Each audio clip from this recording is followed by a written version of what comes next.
అందరికీ వినాయక చతుర్థి శుభాకాంక్షలు. ఈరోజు వినాయక చతుర్థి రెండవ రోజు, రెండవ కథతో మీ ముందుకు వచ్చేసిన. వీడియోలోకి వెళ్ళిపోయే ముందు ఈ వీడియోని లైక్ చేయండి, షేర్ చేయండి అండ్ సబ్స్క్రైబ్ చేసుకోండి ఛానల్ని. ఇక లేట్ చేయకుండా కథలోకి వెళ్ళిపోదాం. ఓ రోజు కుబేరునికి సకల దేవతలకు తన ఆస్తిని పరపతిని చూపించుకోవాలని ఒక దురాశ కలుగుతుంది. అట్లని చెప్పేసి ఓ విందు అరేంజ్ చేసి అందరి దేవతల్ని ఆ విందుకు వెళ్దామని చెప్పేసి అందరి దేవతల్ని పిలుచుకుంటూ కైలాసానికి వెళ్ళిపోయి అక్కడ శివపార్వతుల్ని కూడా పిలుస్తాడు. ఇట్లా విందు అరేంజ్ చేసిన ఫలానా రోజు మీరు కూడా రావాలా అని చెప్పి. శివునికి ఆ కుబేరుని విందు వెనకాల ఉన్న ఆంతర్యం అర్థమై నాకు కుదరకపోవచ్చు, నా ప్రతినిధిగా వినాయకుడు వస్తాడని చెప్పేసి చెప్తాడు. ఆ విందు రోజు వినాయకుడు కుబేరుని నగరానికి వెళ్ళిపోతాడు. ఇలా వెళ్ళిన వినాయకుడిని సకల రాజమర్యాదలతోటి కుబేరుడు రిసీవ్ చేసుకొని తన ఇంటిని, తన పరపతిని, తన అంతస్తును చూపించడం మొదలు పెడతాడు.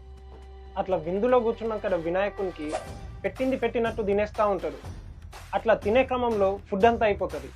ఫుడ్ అయిపోయేసరికి ఏది కనిపిస్తే అది తినడం స్టార్ట్ చేస్తాడు వినాయకుడు. అప్పుడు బుద్ధొచ్చిన కుబేరుడు శరణు అంటూ కైలాసానికి పరిగెత్తుతాడు.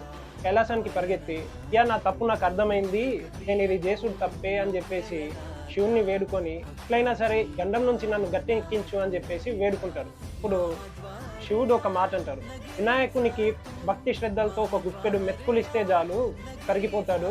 అదే నువ్వు పొగరుతో నీ పరపతితో నువ్వు మెప్పిద్దామనుకుంటే ఎప్పటికీ ప్రసన్నుడు కాదు అని చెప్పేసి గుప్పెడు మెతుకులు కుబేరుని చేతిలో పోస్తాడు. ఆ మెతుకులు పట్టుకొని తన నగరానికి పరిగెత్తి కుబేరుడు రెండు చేతులు జోడించి వినాయకుని శరణు వేడుకొని ఆ గుప్పెడు మెతుకుల్ని వినాయకునికి ఇస్తాడు. అది తిన్న తరువాత వినాయకుని ఆకలి శాంతిస్తుంది. కుబేరుని అహం వంచిన వినాయకుడు ఇక కైలాసానికి బయలుదేరుతాడు.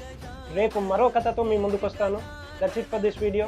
Don't forget to like, share and subscribe to hello మిత్రమా.